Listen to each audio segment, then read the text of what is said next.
NCERT series की अगले video में हम लोग आते हैं आगे से।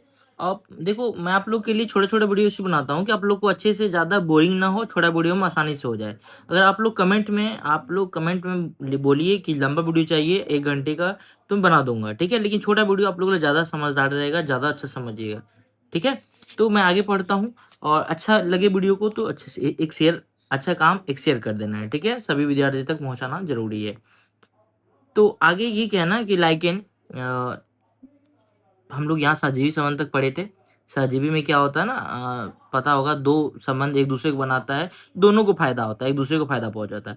यही होता है, देखे होंगे वृक्ष वृक्ष में जो कवक उग जाता है तो पोषण प्रदान करता है, बदले में उन्हें जल एवं पोषक अवशोषण की सहायता मिलती है।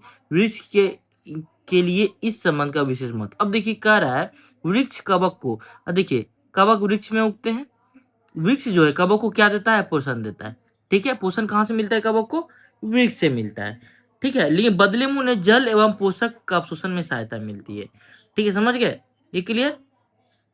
फिर से जो दोहरा दे, समझ जाइएगा। वृक्ष जो है कवक को पोषण प्रदान करता है, वृक्ष कवक को, बदले में वृक्ष को क्या मिलता है, जल एवं पोषकों के अवशोषण में सहायता मिलती है, ठीक है। वृक्ष के लिए समझ। आगे लाइकेन देखते हैं।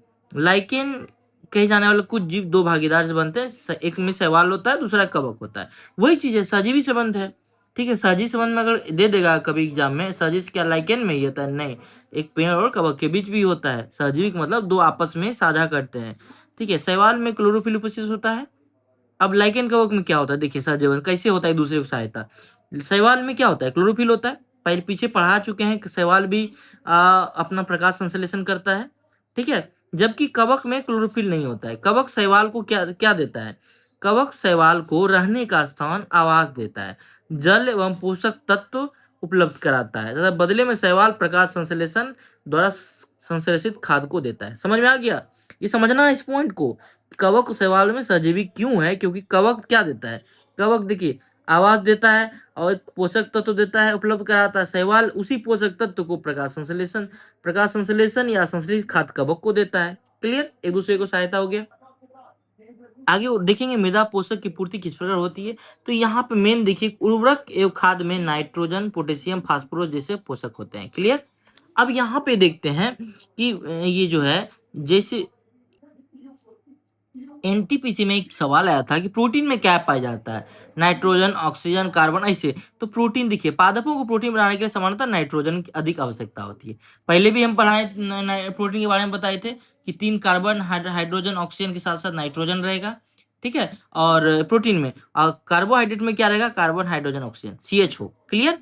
एमसीक्यू हम देंगे, इसका आंसर आप लोग ये आप जो है एमसीक्यू लगाइएगा हमारे टेलीग्राम ग्रुप में जरूर। क्लियर? अब साथ में आपको जो पढ़ना है उधर ट्यूशन पढ़ते रहिए। अब देखिए यहाँ पे क्लियर हो गया, मृदा नाइट्रोजन की कमी हो जाती है, फसल कटाई के समय मृदा में नाइट्रोजन की कमी हो जाती है मिट्टी में, जबकि वायु में नाइट्रोजन गैस प्रचुर मात्रा में उपलब्ध है। अब देखिए यहाँ पे जब फसल कटाई होता है उस समय मृदा से जो है, मिट्टी से नाइट्रोजन खत्म हो जाता है, कम हो जाता है। वायु में पता है सबसे ज्यादा नाइट्रोजन पाया जाता है, ऑक्सीजन से भी ज्यादा, 70% के आसपास, ठीक है। तो वही नाइट्रोजन उस समय रहता है वायु में, तो विलय में जड़ के द्वारा वो पहुंचता है, ठीक है। तो यही वाइट उपलब्ध होती है, परंतु पादप इसका उपयोग सीधा करने में असमर्थ होता है। जैसे वे कार्बन डाइऑक्साइड का उपयोग करते हैं, जैसे मतलब कार्बन डाइऑक्साइड सीधे ले सकते हैं ना, पौधा सीधा लेता है कार्बन डाइऑक्साइड, ऑक्सीजन छोड़ता है, लेकिन उसी तरह नाइट्रोजन नहीं ले पाता है। क्लियर? नाइट्रोजन को विलय के रूप में ही अवशोषित कर सकते हैं। अब विलय कैसे मिलेगा, मिट्टी। अब देखिए मिट्टी में बताए थे जीवाणु होता है जो राइजोबियम, कुछ जीवाणु जो राइजोबियम कहलाते हैं, वायुमंडलीय नाइट्रोजन को विलेय पदार्थ में परिवर्तित कर देते हैं। क्लियर? यही राइजोबियम का क्या कार्य है, यहां से क्वेश्चन आया था, रूडी में डायरेक्ट क्वेश्चन था, राइजोबियम का क्या कार्य है। तो वहां पे बहुत लड़का मार ही नहीं पाया था, सीधा रट के गया था। राइजोबियम होता है जड़ में, जो कि सहजीवी संबंध एक दूसरे को सहायता करता है, लेकिन नहीं, राइजोबियम के वायुमंडलीय नाइट्रोजन को विलेय पदार्थों में परिवर्तित करा, इतना बड़ा दिया था, और वैसे एग्जाम में आएगा। परंतु राइजोबियम अपना भोजन स्वयं नहीं बना सकता है। राइजोबियम भी एक सहजीवी संबंध बनाता है पौधे से। क्या करता है, वायुमंडल का नाइट्रोजन को लेके विलेय पदार्थ में परिवर्तित कर देता है, यानी विलेय बना देता है। और फिर राइजोबियम अपना भोजन स्वयं नहीं बना सकता है, तब ये चना, मटर, मूंग, सेम, अन्य फलीदार पादपों की जड़ में रहते हैं। कौन? राइजोबियम। बताए थे ये चना, मटर, मूंग और सेम, ये फलीदार पौधा है, तथा उन्हें नाइट्रोजन की आपूर्ति करते हैं। राइजोबियम अधिकतर दालें फलीदार पादपों के प्राप्त होती है। क्लियर? ये स्टेटमेंट है, क्वेश्चन आता है यहाँ से। बदले में जो पादप राइजोबियम जीवाणु को आवास एवं खाद्य प्रदान करे। देखिए राइजोबियम इतना कुछ दिया, लेकिन पादप क्या दिया? बस आवास और खाद्य प्रदान। जैसे कवक दिया, याद है ना कवक सवाल में, जैसे सवाल ने खाद्य प्रकाश संश्लेषण किया, इसने बदले में आवास और दिया था, यही चीज है। आगे हम लोग देखते हैं, मृदा में नाइट्रोजन उर्वरक देने की आवश्यकता नहीं पड़ती है दाली फसलों के लिए। क्लियर है? इसीलिए लोग ये मूंग वगैरह उगाते हैं गाँव में। इस अध्याय में अपने पढ़ा की चीज आगे बढ़ते हैं। स्वपोषी परपोषी वो चीज, अमरबेल के बारे में याद रखिएगा, अमरबेल खुद क्या है? परजीवी, लेकिन परपोषी पादपों पे रहते हैं। क्लियर? अब आते हैं इस अध्याय में, स्वपोषी समझ गए है ना, परजीवी एवं मृत परजीवी, परजीवी मृत दूसरे पादप प्रदान कर। देखिए जैसे कि परजीवी एवं मृत परजीवी, परजीवी एवं मृत जीवी दूसरे पादप से पोषण प्रदान करते हैं। क्लियर? अब परजीवी के बारे में बता चुके हैं। सभी प्राणी अपने भोजन के लिए पादप अथवा अन्य प्राणियों पर निर्भर रहते हैं, उन्हें विषम पोषी कहते हैं। देखिए एक चीज ध्यान रखिए कि अभी तक तो हम लोग जान रहे थे स्वपोषी, विषम पोषी के बारे में पूछ लीजिए, जो खुद खाना बना स्वपोषी, जो दूसरे, देखिए सभी प्राणी अपने भोजन के लिए पादप तथा अन्य प्राणियों पर निर्भर, उन्हें क्या कहते हैं? अब परजीवी भी दे देगा ऑप्शन में, कंफ्यूज नहीं होगा। अमरबेल परजीवी इसलिए कि परपोषी पादपों पर रहते हैं, ठीक है, इसलिए वो परजीवी कहलाता है, क्योंकि वो खुद जो परपोषी पादप जो है, वो खुद जो है ना दूसरे पे निर्भर रहता है। अब ये क्वेश्चन यहाँ से स्टेटमेंट क्वेश्चन आएगा, हम इसको देंगे इससे बना के। पादप अन्य प्राणी निर्भर रहते हैं, उन्हें विषमपोषी कहते हैं, याद रखिएगा। ठीक है, कीट बक्षी पौधे आंशिक विषमपोषी है, यहां से देख लीजिए कीट बक्षी कैसा होता है? आंशिक विषमपोषी, यानी कि कुछ खुद भी बनाते हैं। अब देखिए ये क्वेश्चन बहुत इंपॉर्टेंट है, जाने छोटा सा जो है ना, छोटा बम छोटा पटाखा क्या बोलते हैं उसको, छोटा पैकेट बड़ा धमाका, ये धमाका कर सकता है एग्जाम में, याद रखिएगा।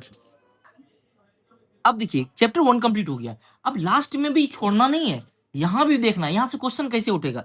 देखिए क्लोरोफिल सूर्य का प्रकाश अनिवार्य रूप से आवश्यक है, प्रकाश संश्लेषण के लिए पूछ लेगा अनिवार्य रूप से क्या आवश्यक है, क्लोरोफिल दे देगा, सूर्य का प्रकाश दे देगा, जल दे देगा। अब देखिए कंफ्यूज, सब कुछ तो चाहिए, लेकिन अनिवार्य रूप से क्या चाहिए? क्लोरोफिल एवं सूर्य का प्रकाश। हम लोग बताए थे उसमें, जब डायग्राम बना के बताए थे कि कार्बन डाइऑक्साइड और सूर्य, ये क्या चाहिए? कार्बन डाइऑक्साइड पत्ती, जो क्लोरोफिल है, सॉरी कार्बन डाइऑक्साइड लेता है, ठीक है, पत्तियों के उस जो है पत्तियों में रंध्र की सहायता से। उसके बाद दो चीज चाहता है, जल, हाँ सॉरी कार्बन डाइऑक्साइड और जल, ये दो चीज, और फिर सूर्य का प्रकाश और क्लोरोफिल, ये दोनों की सहायता से ही हमको कार्बोहाइड्रेट और ये जल प्राप्त होता है।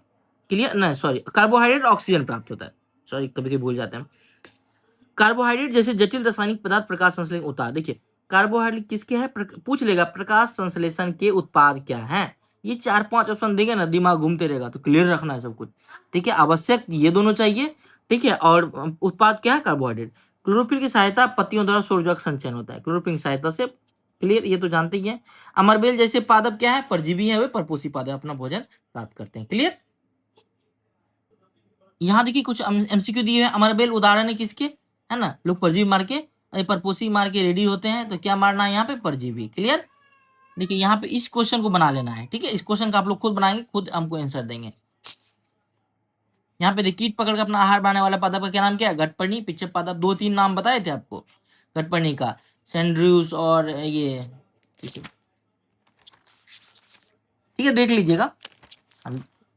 हाँ ये थे वीनस फ्लाई और सैंडविच पर कीट पक्षी। ठीक है, चैप्टर 2 आज हम स्टार्ट कर दे रहे हैं इसी वीडियो के माध्यम से। आप लोग देखिए प्राणियों में पोषण। अब देखते हैं, अब हम लोग को फास्ट निकलना है, अपना भोजन एक एक लाइन देखना है, स्किप नहीं करना है। अपना भोजन, प्राणी अपना भोजन कैसे प्राप्त करता है? देखिए अपना भोजन प्रत्यक्ष अथवा परोक्ष रूप से पौधे से प्राप्त करते हैं। कौन? प्राणी, हम लोग। कुछ प्राणी सीधे पौधे का भक्षण करते हैं, प्राणी मतलब कोई भी जीव, इंसान हो या कोई भी प्राणी हो, तो इंसान जंतु सब प्राणी में आते हैं। प्राणी जो है पोषक तत्व की आवश्यकता, आहार के अंतर्ग्रहण, पोषण ग्रहण करने की विधि और शरीर के उपयोग की विधि, ये जो है ना लाइन, भाई याद कर लेना इसको। सबसे पहले इसमें जो पूछता है ना, प्राणियों में जो भोजन पोषण होता है, 4-5 डायग्राम दे देगा, अंतर्ग्रहण, स्वांगीकरण, तो इसको याद रखना। अब से जो पढ़ाएंगे उसको अच्छे से ध्यान रखना। तो अंतर्ग्रहण द्वारा भोजन ग्रहण करता है, ठीक है। अंतर्ग्रहण के बाद क्या होता है? जैसे ही कार्बोहाइड्रेट जैसे कुछ संगठन जटिल पदार्थ है, कार्बोहाइड्रेट क्या होता है? एक जटिल पदार्थ होता है, याद रखिए। इसको सरल पदार्थ में बाद में तोड़ा जाता है हमारा सलाइवा, लार के माध्यम से। आगे पढ़ते हैं। जंतु इन जटिल पदार्थों का उपयोग सीधे रूप में नहीं कर सकते, ठीक है। हम लोग जो कार्बोहाइड्रेट को सीधे नहीं उपयोग कर सकते हैं, कोई भी जंतु, प्राणी हो, पादप या मतलब जीव और जंतु कोई भी, ठीक है। कार्बोहाइड्रेट का सीधे उपयोग नहीं कर सकते हैं। जंतु इन जटिल पदार्थों का उपयोग सीधे नहीं कर सकते हैं, उन्हें सरल पदार्थों में तोड़ना आवश्यक है। अब कैसे तोड़ते हैं? जटिल खाद्य पदार्थ को सरल पदार्थों में तोड़ने के लिए, है ना, इसका विखंडन जो होता है, टूटना, क्या कहलाता है? ये क्वेश्चन होगा। कार्बोहाइड्रेट का जटिल पदार्थ से सरल पदार्थ में टूटना क्या कहलाता है? विखंडन कहलाता है। और एक चीज स्टेटमेंट बना के भी क्वेश्चन दे देगा, ठीक है। एक दे देगा कार्बोहाइड्रेट एक जटिल पदार्थ है, या दे देगा सरल पदार्थ है, और इसका टूटना विखंडन कहलाता है। सरल नहीं, जटिल। यहाँ आप देखिए, अगर ऐसा क्वेश्चन आ गया स्टेटमेंट बना में, क्या होगा? नहीं बनेगा, ठीक है। ये एक जटिल पदार्थ है और इसका टूटना विखंडन कहलाता है, जटिल से सरल में। इसी प्रक्रम को पाचन कहते हैं, ठीक है। आगे देखना, खाद्य अंतरण की विभिन्न विधियां, यहां से क्वेश्चन आते हैं। अंतर्ग्रहण की विधि, जो हम लोग भोजन अंतर्ग्रहण किए, भिन्न भिन्न है सबका। मधुमक्खी एवं मरमर पक्षी, देखिए मरमर पक्षी को हमिंग बर्ड बोलते हैं, ठीक है। पौधे का मकरंद चूसते हैं, ठीक है। ये अपना कैसे लेते हैं अंदर? मकरंद चूस के। अब देखते हैं आगे हम लोग। अब देखिए ये क्वेश्चन यहाँ से, ये क्या है? स्टार फिश, ठीक है। थोड़ा सा खराब है, अपना बुक में देख लीजिएगा। स्टार फिश, कब स्टार फिश अपना भोजन कैसे लेता है पता है? अपने अपने जो मुंह को ही पेट को ही बाहर निकाल देता है, जैसे हम लोग पेट में लेते हैं। अब देखिए यहाँ दिया हुआ है, कवच खोलने के बाद ये अपने मुख से अपना आमाशय बाहर निकाल लेता है, जंतु के कोमल भागों को खाता है, आमाशय वापस शरीर में चला जाता है, आहार धीरे धीरे पचता है। क्लियर? स्टार फिश का ये कार्य है। अगर यहाँ इतना बड़ा लैंग्वेज दे देगा, ऑप्शन में दे देगा, तो अभी पता नहीं चलता है कितना बड़ा ऑप्शन। इसे एनसीईआरटी का लैंग्वेज रहता है, सेम टू सेम उठा डिट्टो उठा के छाप देगा, ठीक है। अब देखिए मानव में पोषण, ये सबसे इंपॉर्टेंट पार्ट होता है मानव में पोषण, पाचन। अंतर्ग्रहण करते हैं, सबसे पहले हम लोग अंतर्ग्रहण करते हैं भोजन, इसे आहार का बिना पचा भाग मल के रूप में निष्कासित किया जाता है, ठीक है। अच्छा, निकल जाता है, ठीक है। देखिए अंतर्ग्रहण, इसे पचाते हैं, देखिए अंतर्ग्रहण करने के बाद इसे पचाते हैं, ठीक, हम लोग पचाते हैं, फिर इसका उपयोग करते हैं। आहार का जो बिना पचा है, हम लोग पता है एनस के द्वारा बाहर हो जाता है हमारे शरीर में। ये देखिए जो लीवर का पार्ट है, ध्यान से। तो हम लोग अगले वीडियो में फिर मिलेंगे। ज़्यादा लंबा वीडियो नहीं करना सही है। अगर आपको लंबा वीडियो चाहिए तो आप लोग कमेंट में मैसेज कर दे, लंबा वीडियो ही बना देंगे, ठीक है। अब से जो है ना, बहुत इंपॉर्टेंट चैप्टर आने वाला है, मिस नहीं कीजिएगा। और अपने लाइन, हम तो कहेंगे अपने बुक को अंडरलाइन इसी तरह करते जाइए। पीडीएफ भी हम डाल देंगे, जिनके पास बुक नहीं है वो एक पीडीएफ टेप के माध्यम से भी कर सकते हैं। अब वीडियो को शेयर कर दीजिएगा। Thank you.